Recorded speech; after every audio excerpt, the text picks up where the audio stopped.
So, morning ko gihangat ko. Magic. Sakit ng puson at migraine menstruation. Menstrual migraine ito. Lunukin nyo ng isang table. Wala na. Everyday. Ngayon, dalawang anuhin ko. Dalawang spoon. Kasi, hindi ako nakainom nito. O nakakain this month. May mens na ako today. Kahapon nagsuffer ako sa trabaho. Sakit ng ulo. Bumalik na naman kasi hindi ako nakakain. O nakalunok. Ang gagawa ko, tinatransfer ko to sa container pag sobra. May isa pa akong backup. Ang ganda ng nakuha ko today sa Mamas. Ubusin ko na lang to.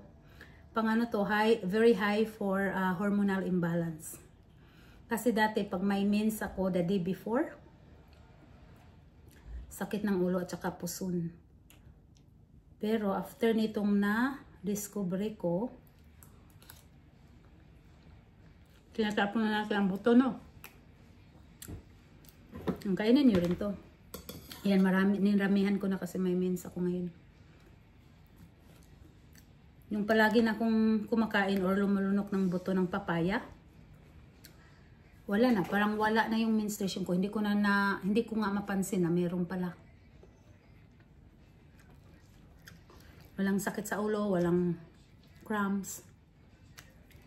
Yan, kaya wag nyo yung tapon yung guys, buto. Kailangan effective yung hinog na buto.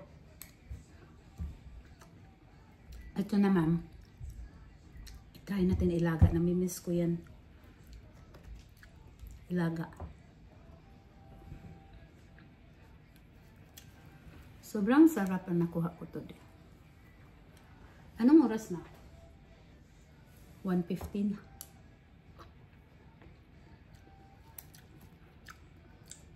Before ko pumunta sa appointment ko sa allergy test, kumain akong nagluto yung asawa ko, 2 itlog, isang toast, tea.